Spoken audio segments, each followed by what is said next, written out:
नमस्कार प्रेक्षकांनो. ठरलं तर मग या मालिकेच्या आजच्या भागामध्ये काय घडलं हे आपण पाहूयात. अर्जुन आणि सायलीचं डोहाळ जेवण चालू असतं. त्यावेळेस नेमकी बर्फी निघते. अर्जुनच्या मनासारखं होतं. सगळे खूप खुश असतात. इकडे प्रियासुद्धा जेव्हा पेढा की बर्फी हे बघते त्यावेळेस तिच्या हातीसुद्धा बर्फीच लागते. ती रागातच ती वाटी फेकून देते आणि म्हणते, मला तर सुभेदारांच्या वंशाला दिवा द्यायचा आहे, पण असू देत, काही हरकत नाही. पंथी तर पंथी, शेवटी आहे तर ती प्रियाचीच मुलगी ना. कारण सुभेदारांच्या वंशाचा नाश करायसाठी एक पंथीसुद्धा पुरेशी असणार आहे. आणि मग ती लगेच सगळ्या कैद्यांना म्हणते की तुम्हीसुद्धा घ्या ना, भरपूर पोटभर खा. माझं डोहाळ जेवण आहे ना, मग पोटभर खा. आणि स्वतःशीच म्हणते की आता हे पेढे आणि बर्फी खाऊन मला खूप धष्टपुष्ट व्हायचं आहे. कारण जेव्हा सायली तू या ठिकाणी येशील तेव्हा तुझं खूप छान स्वागत करायला माझ्याकडे ताकद हवी ना. म्हणून आता इकडे अस्मिता अर्जुन आणि सायलीसाठी एक खेळ खेळायचं ठरवते. त्यावेळेस ती दोघांकडेही पॉइंटर देते. सगळेजण मिळून त्या दोघांनाही प्रश्न विचारू लागतात आणि त्यामध्ये कोणाचं उत्तर बरोबर आहे ते सगळेजण शोधू लागतात. सगळेजण खेळ खूप एन्जॉय करत असतात. त्यामध्ये बऱ्याच वेळा अर्जुनच हारतो. इकडे श्वेताच्या मोबाईलवरती मेसेज येतो की मुलींना उचललेला आहे, आता फक्त गंमत पहा म्हणून. श्वेताच्या मनातून खूप आनंदाच्या उकळ्या फुटत असतात. मात्र सायलीला काही चैन पडत नसते. कारण कुसुमताई, मधुभाऊ, मुलं अजूनही आलेली नसतात.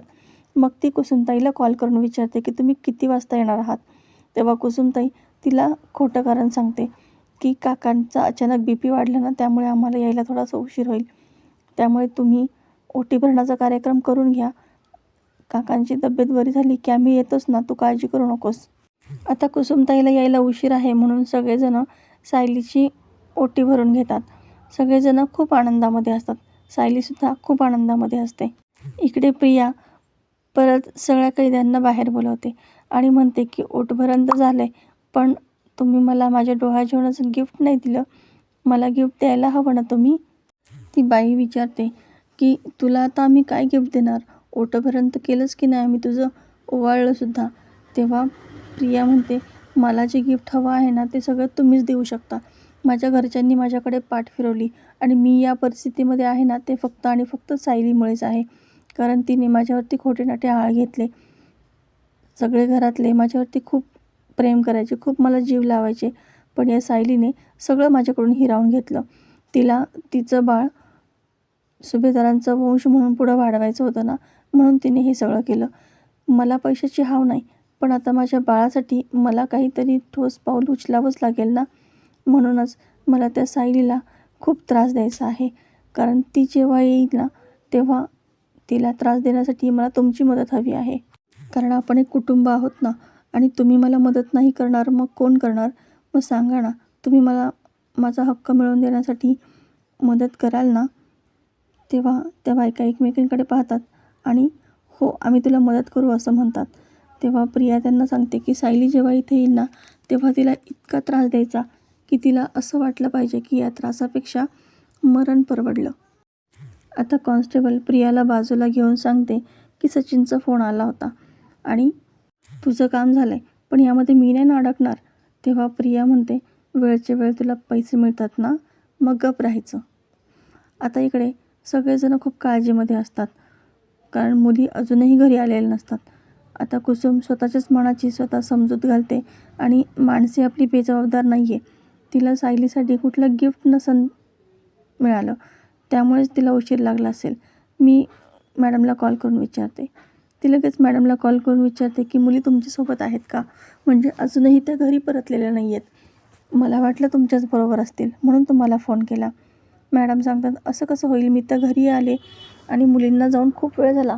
माणसे तुमच्यासोबत बोलली तेव्हाच त्या मुली घरी निघाल्या होत्या, मग अजूनही कशा काही नाही पोहोचल्या. आता कुसुमसुद्धा मनातून चांगलीच घाबरलेली असते, पण ती ठीक आहे मी शोधते त्यांना असं म्हणून फोन ठेवते. आता काका म्हणतात की आपण आता सायली आणि अर्जुनला हे सगळी गोष्ट सांगायलाच हवी. तेव्हा मधुभाऊ म्हणतात की नाही नाही, अजिबात नको. सायलीला जर हे कळालं तर ती सगळा कार्यक्रम सोडून इकडे धावत येईल आणि आपल्यामुळे चांगल्या कामामध्ये मिठाचा खडा कशाला. आता कुसुमताई म्हणते की मी जाऊन मुलांना बघून येते. असंही क्लास आणि मार्केट जवळच आहे. मार्केटमध्ये गेल्या असतील त्या. तुम्ही काळजी करू नका, मी त्यांना घेऊन येते. इकडे सुभेदारांकडे आता सगळेजण अर्जुन सायलीला नाव घेण्यासाठी हट्ट करतात. सायली छान उखाणा घेते, मात्र अर्जुन बळच काहीतरी शब्द जुळवतो आणि कसाबसा तो उखाणा पूर्ण करतो. सगळेजण त्याच्यावरती खूप हसत असतात. आता अर्जुन म्हणतो, जो खेळ तुम्ही आमच्याबरोबर खेळलात, आता तोच खेळ आम्ही तुमच्याबरोबर खेळणार. आणि मग अर्जुन सर्वांना प्रश्न विचारू लागतो आणि सगळेजण उत्तरं देऊ लागतात. सगळे खूप खेळ एन्जॉय करत असतात. सायली मधुभाऊंना कॉल करून विचारते की तुम्ही कुठे आहात. तेव्हा मधुभाऊ म्हणतात, अगं आम्ही निघालो होतो, पण आता पावसाची सर सुरू झाली आहे ना, मग थोडा पाऊस थांबला की मग लगेच येतो. तू अजिबात काळजी करू नको, आम्ही येणारच आहोत तिकडे. तेव्हा सायली म्हणते, तुम्ही असं वेळ काढणार नाही? मधुभाऊ काही झालं आहे का? असेल तर मला सांगा ना. तेव्हा मधुभाऊ काही झालं नाही असं सांगतात. पावसामुळेच आम्ही येत नाही आहे असं ते तिला सांगतात. पण खरं तर ते सुद्धा मनातून घाबरलेले असतात.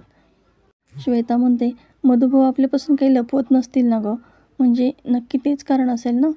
आता सायलीसुद्धा विचारामध्ये पडते. इकडे कुसुम रस्त्यामध्ये भेटणाऱ्या प्रत्येकाला मुलींचे फोटो दाखवून त्यांना विचारत असते की तुम्ही यांना कुठे पाहिलं आहे का? पण तिला सगळीकडून नकारच येतो. इकडे कल्पना, अस्मिता आणि प्रतिमा छान डान्स करत असतात. सगळेजण त्यांच्यासाठी टाळ्या वाजवत असतात.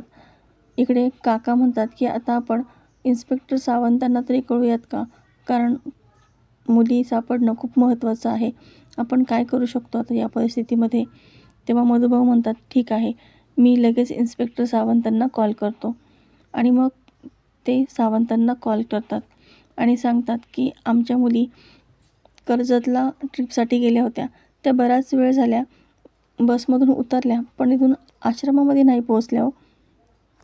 मी याची लेखी तक्रार नोंदवू शकतो का? तेव्हा सावंत म्हणतात की नाही, 24 तास झाल्याशिवाय मिसिंग कंप्लेंट नाही नोंदवता येणार. पण तुम्ही काळजी करू नका, मी माझ्या लेवलवरती तपास करण्याचा प्रयत्न करतो. तुम्ही अजिबात टेन्शन घेऊ नका. तेव्हा मधुभाऊ ठीक आहे असं म्हणतात. आणि मग ते लगेच कुसुमताईला कॉल करून विचारतात की काय गो, मुलींचा पत्ता लागला का? तेव्हा कुसुमताई त्यांना म्हणते की नाही मधुभाऊ, मी इथे सगळ्यांना विचारलं आहे, पण कोणीच त्यांना बघितलेलं नाही आहे. असं कसं होईल ना? आता कुसुमताईसुद्धा खूप घाबरलेली असतेच. मधुभाऊ तिला म्हणतात की सगळ्या दुकानांमध्ये सगळीकडे चौकशी कर. कुसुमताई हो असं म्हणते आणि गडबडीमध्ये फोन ठेवून देते. आता इकडे श्वेता मुद्दाम सायलीला म्हणते की मधुभाऊ आपल्यापासून काहीतरी लपवत असतील, असंच असेल का? कारण त्यांनी एव्हाना यायला हवं होतं. अस्मिता म्हणते, म्हणजे मधुभाऊ आपल्यापासून काहीतरी लपवत आहेत असं आहे का? पूर्णाजी म्हणतात, कदाचित असेलही असं. आपल्याला टेन्शन येऊ नये म्हणून त्यांनी काही सांगितलं नसेल. तितक्यात चैतन्यला सावंतांचा कॉल येतो आणि मग तो बाहेर निघून जातो. मात्र सायलीच्या मनामध्ये तेच विचार चालू असतात की मधुभाऊ अजून कसे आले नाहीत? त्यांची तब्येत तर बरी असेल ना? काय झालं असेल? सगळेजण सायलीला समजावतात. अर्जुन आणि अश्विन आता आश्रमाकडे जायला निघालेले असतात. त्याच वेळेस चैतन्य त्या ठिकाणी येतो आणि सांगतो की अर्जुन, खूप मोठा प्रॉब्लेम झालेला आहे. पनवेल सोडून कर्जतला ज्या मुली ट्रिपसाठी गेल्या होत्या त्या ट्रिपवरून आल्याच नाही आहेत. इन्स्पेक्टर सावंतांचा कॉल होता. काकांनी आणि मधुभाऊंनी त्यांना कॉल करून सांगितलं की मुली अजून घरी परतलेल्या नाही आहेत. आता हे ऐकल्यानंतर मात्र सगळ्यांनाच खूप मोठा धक्का बसलेला असतो. अचानकपणे मुली कुठे गायब झाल्या हा सगळा प्रश्न सर्वांपुढे असतोच. तर प्रेक्षकांनो, येणारा भाग अतिशय जबरदस्त आपल्याला पाहायला मिळणार आहे. अशाच मालिकेच्या नवनवीन व्हिडिओ अपडेटसाठी चॅनलला सबस्क्राईब करा. नोटिफिकेशनसाठी बेल आयकॉन अवश्य दाबा. व्हिडिओ पाहिल्याबद्दल धन्यवाद.